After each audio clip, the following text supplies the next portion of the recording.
पूरा सांसद लगभग 300 सांसद आज दिल्ली की सड़कों पे थे।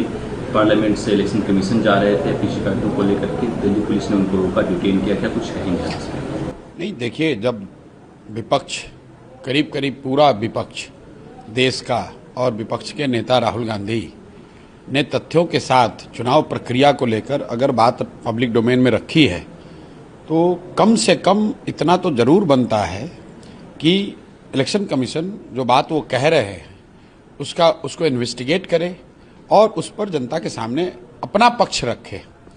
बात राहुल गांधी व्यक्ति की नहीं है, वो विपक्ष के नेता हैं और लोकतंत्र में वोटर और वोटर लिस्ट वोटिंग की जो पूरी प्रक्रिया है, अगर वो पूरी तरीके से पारदर्शी और विश्वसनीय नहीं होगी तब तो लोकतंत्र कहाँ बचेगा।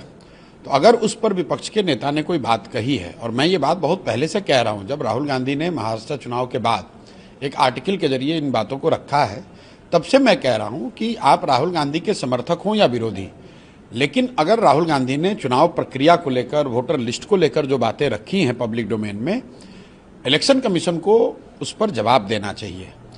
इलेक्शन कमीशन को मेरी अपनी अपेक्षा ये थी कि इलेक्शन कमीशन ये कहेगा कि ये मुद्दे इन्होंने उठाए हैं, इसकी हम लोग जांच करेंगे और उस पर जवाब देंगे, बजाय इसके कि आप उसको जांच करें, उस पर अपना पक्ष रखें। ये कहना कि ओथ के अंदर दीजिए, वो कीजिए, तो इट्स लाइक ब्रशिंग असाइड। तो अगर आप ऐसा करेंगे तो नेचुरली लोग रोड पे उतरेंगे ही उतरेंगे। सबको रिटेन भी किया गया है। वो तो देखिए, लोकतंत्र में जो होता है, आप धरना प्रदर्शन करेंगे, कहीं पुलिस अपना जो काम कर रही है वो कर सकती है। जहाँ तक मैंने अभी देखा है कि वो लोग शांतिपूर्वक मार्च कर रहे थे, उसको पुलिस ने रोका है।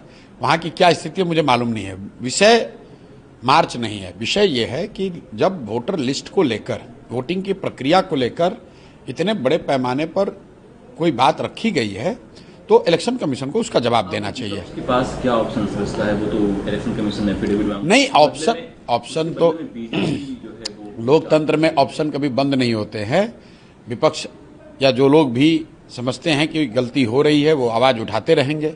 अंततः तो जनता मालिक है, जनता भी देख रही है और लंबे समय तक इलेक्शन कमीशन इस बात से अपना मुंह नहीं छिपा सकता है। उसको जवाब तो देना ही पड़ेगा, आज दीजिए या 2 महीने के बाद दीजिए, जवाब तो देना ही पड़ेगा। संभव है कि राहुल गांधी ने जो बातें कही हैं उसमें कुछ कमी रह गई हो या उसमें सच्चाई न हो, लेकिन जवाब तो हर हालत में इलेक्शन कमीशन को देना पड़ेगा। बिहार में जो 65 लाख वोट काटे गए हैं SIR के जरिए, उसको लेकर के इलेक्शन कमीशन ने कहा है कि हम किसी भी क्यों काटे, कैसे काटे, इसके जवाब देने के लिए हम बाध्य नहीं हैं। देखिए, ये जो राहुल गांधी ने बात उस दिन प्रेस कॉन्फ्रेंस में उठाई है वो वोटर एडिशन को लेकर है। बिहार में जो SIR हो रहा है ये वोटर डिलीशन का मामला है। तो हम लोग SIR पे ये कह रहे हैं कि भाई, अगर आप 20 वर्ष के 23 वर्ष के बाद इस तरह की कोई प्रक्रिया कर रहे हैं तो इलेक्शन कमीशन को ये वजह तो बताना पड़ेगा, भाई क्यों कर रहे हो। अभी 1.5 साल पहले चुनाव हुआ, उसी वोटर इलेक्टोरल रोल से जिसको इलेक्शन कमीशन ने बनाया, सर्टिफाई किया, उसी से देश के पार्लियामेंट का चुनाव हुआ है, उसी से मोदी जी आज प्रधानमंत्री हैं और आप कह रहे हैं कि वो इलेक्टोरल रोल ठीक नहीं है। एक तर्क ये है कि भाई लोकसभा के चुनाव हुए 1.5 वर्ष हो गए हैं, अब उसमें कुछ त्रुटियां आ गई हैं। तो अगर त्रुटि आ गई है, इसका मतलब है, कल मैं 2 दिन पहले यहाँ पर अमित शाह जी आए थे, उनका बयान सुन रहा था कि बांग्लादेशी यहाँ आ गए, बांग्लादेशियों का नाम उसमें, नेपालियों का नाम उसमें है।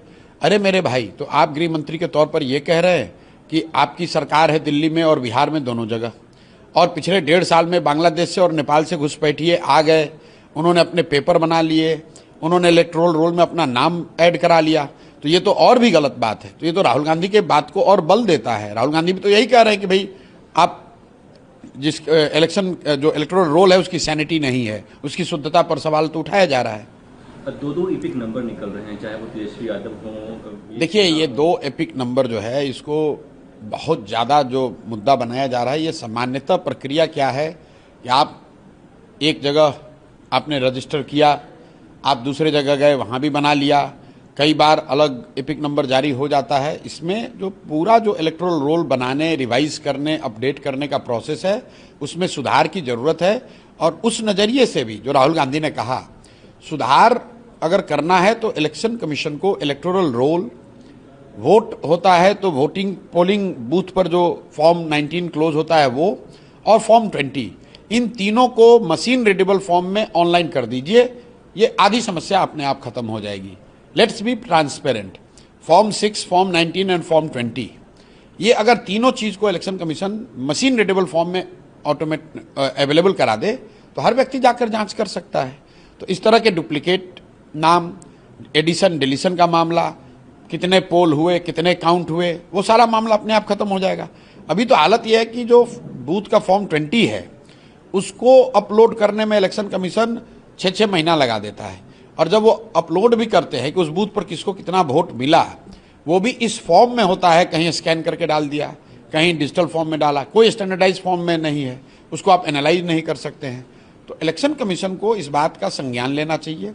फॉर्म 6, फॉर्म 19 और फॉर्म 20, इन तीनों फॉर्म के डेटा को लिटरली रियल टाइम बेसिस पर अगर मशीन रीडेबल फॉर्म में अपलोड कर दिया जाए तो उससे बहुत तरह की परेशानियों से बचा जा सकता है। राहुल गांधी ने कहा कि हम कोर्ट में नहीं जाएंगे, मैं एक सांसद हूं और मेरे शब्द ही मेरे वचन हैं, ऐसे में मैं जनता के बीच में जाऊंगा। और देखिए, अब राहुल गांधी ने क्या कहा, वो राजनीतिक तौर पर इस मामले को कैसे आगे बढ़ाना चाहते हैं, ये हमारा विषय नहीं है। ये कांग्रेस का मामला है, कांग्रेस जाने। जहां तक जो बातें उन्होंने दिल्ली में कही उसका बिहार से कोई लेना देना नहीं है। वोटर एडिशन का मामला, बिहार का मामला उन्होंने नहीं पेश किया है। बिहार में जो SIR है वो वोटर डिलीशन का मामला है, दोनों को मिक्स मत कीजिए, दोनों अलग अलग मामला है। वो कह रहे हैं कि दोनों में ही गड़बड़ियां हो रही हैं। संभव है, लेकिन उन्होंने जो प्रेस कॉन्फ्रेंस में जो बात कही, जिस कर्नाटक के कंस्टिट्यूंसी की बात कही, वो वोटर एडिशन का मामला है। उसके 5 अलग अलग पहलू उन्होंने बताए, उस पर इलेक्शन कमीशन को जवाब देना चाहिए। बिहार में जो SIR हो रहा है ये अलग मसला है, इस पर इलेक्शन कमीशन को बताना चाहिए भाई आप 65 लाख नाम क्यों काट रहे हैं, और जिनका काट रहे हैं उसका क्या आधार है, उनको अपील करने की क्या आपने अपॉर्चुनिटी दी है। ये दोनों अलग मामले हैं, दोनों इलेक्टोरल रोल से जुड़ा हुआ है, दोनों वोटिंग की प्रक्रिया से जुड़ा है, लेकिन मामले दोनों अलग अलग हैं। अभी कुछ दिन पहले ऑपरेशन सिंदूर हुआ, हमने देखा किस तरीके से भारतीय सेना ने आपने अपना पराक्रम दिखाया। अब लेकिन पाकिस्तानी सेना प्रमुख जनरल मुनीर की तरफ से बयान आया है सिंधु ट्रीटी को लेकर के, अगर ये इंडिया इसको कुछ करता है तो हमारे पास मिसाइलें हैं। देखिए, ऐसा है, ये जो फॉरेन पॉलिसी, राष्ट्रीय सुरक्षा, ये जो मामले हैं उसके लिए देश की पार्लियामेंट है, देश की जनता ने सरकार और पक्ष विपक्ष दोनों चुनकर बैठाया हुआ है। जब जैसी स्थिति होगी, दे आर कैपेबल, उन पर जनता का विश्वास है, जनता ने उनको वहाँ इसी काम के लिए बैठाया है, they will respond to it. अब ऑपरेशन सिंदूर हो गया, जो सफलता मिलनी थी वो मिल गई।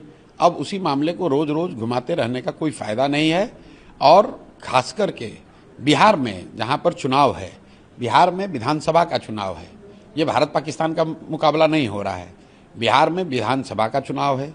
बिहार में लोग अपने लिए विधानसभा के सदस्यों का चुनाव करेंगे, जिनकी जिम्मेवारी है यहाँ की स्वास्थ्य, यहाँ की शिक्षा, यहाँ रोजगार, यहाँ की तरक्की, यहाँ भ्रष्टाचार, ये मामले हैं।